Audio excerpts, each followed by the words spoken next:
Bismillahirrahmanirrahim. Assalamu alaykum. Hürmetli görürmenler.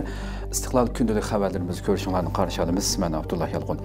Programımızda vətənimiz Şərq Türkistan və dünya gün tərtibindəki ən mühim xəbərlərini huzuruna sunumuz. Qınamızda qıtanlar ekranımızda olsun. Xitay uydurma qəhrəmanı Van Tongshuo'nun qo'lyozmalarini miras tizimligiga kirgizdi.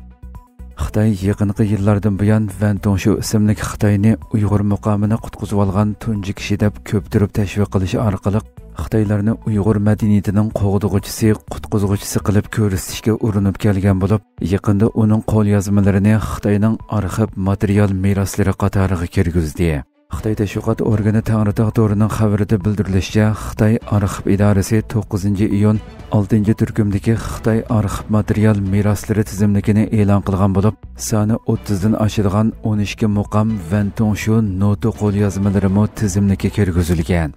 Xabarda Xitoy Kompartiyasining ayni vaqtda yo'qolish girdobiga berib qolgan Uyg'ur muqom san'atini qo'g'dash uchun muzikant Van Tongshuoni qutqizish xizmatiga mas'ul qilganligi, uning tirishchanligi bilan Uyg'ur 12 muqomi to'planib, ratlanib, saqlanib qolganligiga o'xshash qiyliplashgan safsatalar qayd qilingan. Xitoy Sharq Turkistondagi ishg'oliyat tarixini burmalash, o'zini Uyg'ur madaniyat san'atining qutqizuvchisi qilib ko'rsatish urinishlarining biri sifatida Van Tongshuoni Uyg'ur 12 muqomining qutqizuvchisi qilib tashviq qilayotgan bo'lib, muqomlarning haqiqiy varisi, qo'g'dug'uchisi bo'lgan marhum Turdi Axun bo'lsa, qo'shimcha shaxsga aylantirib qo'yilgan. Van Tongshuo 2023-yili 99 yoshida o'lgandan keyin Xitoy atalmish Xinjiang san'at institutida Van Tongshuo muqom arxivxonasi muzey ochgandan sirt, yana 2025-yildagi nuqtaliq planlangan kinolarning qatorida Van Tongshuoni Uyg'ur 12 muqomining qutqizuvchisi qilib tasvirlagan bir kino ishlab chiqqan. Fransiya Kengash palatasi Sheynga qarshi qonun loyihasi ma'qulladi. Fransiya Kengash palatasi moda kasbini qiyinlashtirish, aloqador shirkatlarni jazolash va e'lonlarni cheklashni maqsad qilgan bir qonun loyihasi ma'qullagan bo'lib, Xitoyning to'r savdo shirkati Sheynni nishonlagan. Fransiya xabar agentligining bildirishicha, mazkur qonun loyihasi bu yil 3-oyda Tuvan palatada ma'qullanib bo'lgan. Keyingi qadamda Kengash palata a'zolari va Avom palata a'zolaridan tashkillangan birlashma komitet 9-oyda yig'in chaqirib, qonun ma'qullanishidan ilgari birlashma hujjat bekitib chiqadi ekan. Qonun loyihasi rasmiy kuchga ega bo'lishdan ilgari yana Yevropa parlamentiga uqtirilib, mazkur qonun loyihasining Yevropa ittifoqi qonuniga uyg'un bo'lishiga kafolatli qilinishi kerak ekan. Navbatda to'r savdosi sababli moda mahsulotlarini zakaz qilish va almashtirish osonlashgan bo'lib, Xitoyning Shein shirkatiga o'xshash arzon baholiq to'r savdo suplari vositasi bilan keng ko'lamda Fransiyaga eksport qilinib, bozorning to'yinishini keltirib chiqargan. Xitoyning Shein Temuga o'xshash to'r savdo suplarining arzon baholiq mol ta'minlashi orqasiga qanliq Uyg'ur majburiy amgaki yoshiringan bo'lib, bu haqdagi chaqiriq va ogohlantirishlar davomlashmoqda. Amerika Mudofaa ministri Xitoy tahdidini yana bir qatim ta'kidladi. Amerika Davlat Mudofaa ministri Pete Hegseth 10-iyun parlamentdagi bir yig'inda Xitoyning Amerikaga nisbatan qadam-qadam ilgarilayotgan tahdid ekanligini, Amerika Mudofaa ministrligining Hind-Tinch okeandagi ittifoqdoshlari va sheriklari bilan hamkorlikni kuchaytirayotganligini ta'kidladi. Amerika ovozining bu haqdagi xabarida qayd qilinishicha, Hegseth bu so'zni seshanba o'tkazilgan 2026-yillik mudofaa xomchoti to'g'risidagi isbot anglash yig'inida o'tirg'a qo'ygan. U biz izchil holda Hind-Tinch okeanni oldingi jang maydoni, Xitoyni bizning masqadamlik tahdidimiz deb keldik.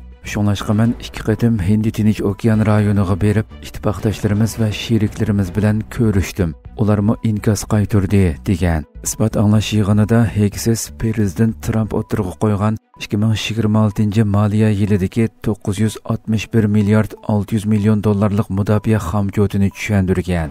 U bundaq bir xomchot saviyasining asosligi prezidentning amaliy kuch orqali tinchlikka erishish yo'l yo'riqini o'rinlash uchun ekanligini bildirgan va bu vazifani amalga oshirish uchun armiyada jangovarlik ruhini asliga keltirish, armiyani qayta qurish va tahdid kuchini qayta barpo qilishdan iborat 3 muhim nuqtani ta'kidlagan. Heyksiz Xitoyning Amerika Davlat Mudofaa Ministrligiga mos qadamlik tahdid ekanligini tilga olib, Beijing Hind Tinch okean rayoniga hatto butun dunyoga xo'ja bo'lish orzusini aniq o'tirg'i qo'ydi. Xitoy bu jarayonda Amerika iqtisodini tunjuqtirib qo'yishi, hatto harbiy kuchini g'arbiy yarim sharga texmo keng ko'lamlik va uzun muddatli kengaytirishi mumkin degan. Va Amerika armiyasini zamonaviylashtirishda Xitoyning tajovuzchiligiga qarshi turishni oldingi o'ringa qo'yish kerakligini va ittifoqdoshlari sheriklari bilan hamkorlikni texmo quyuqlashtirish kerakligini o'tirg'i qo'ygan.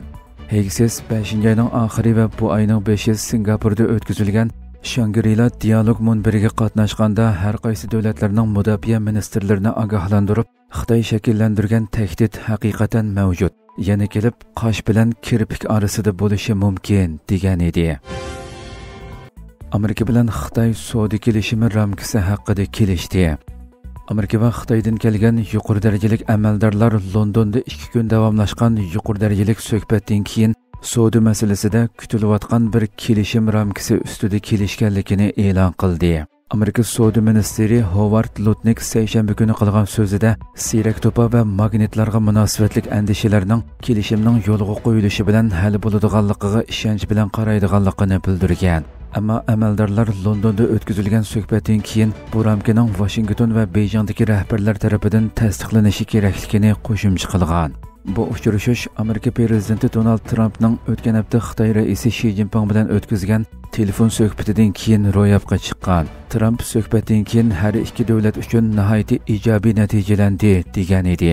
Ikki taraf savdo to'g'risidagi kelishimni 13-may Janvada hosil qilingan kelishim asosida qurib chiqishni nishon qilgan bo'lib, bu kelishimda ko'p qism tamojna bejining 90 kunlik to'xtatilishi va ko'plagan mallarga teng nisbatda tamojna beji tuvallatish qaror qilingan edi. O'zbekiston kesak oltin davlatlarining yangi taraqqiyot bankasiga a'zo bo'ldi.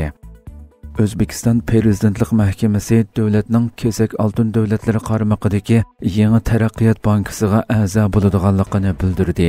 Turkiya Ovoz radiosining xabarida bildirilishicha, O'zbekiston Prezidenti Shavkat Mirziyoyev Toshkentda o'tkazilgan bir faoliyatga qatnashish uchun O'zbekistonda ziyoratda bo'layotgan yangi taraqqiyot bankasining boshlig'i Dilmar Rossov bilan ko'rishgan. Uchrashuvda O'zbekiston bilan banka o'rtasidagi hamkorlikni taraqqiy qildirish masalalari muzokara qilinish bilan bir vaqtda o'tgan yilgi kesak oltin davlatlari yig'inida hosil qilingan kelishimlarga asosan dastlabki bosqichda O'zbekiston uchun jami 5 milliard dollarlik o'rtaq turlarni barpo qilishning planlanganligi qayd qilingan. O'zbekiston o'tgan yili Braziliya, Rossiya, Hindiston, Xitoy, Janubiy Afrika, Arab Birlashma Xalifaligi, Iran, Misr, Efiopiya va Indoneziya qatorliq davlatlarni o'z ichiga olgan kesak oltin davlatlari a'zoligiga qabul qilingan edi.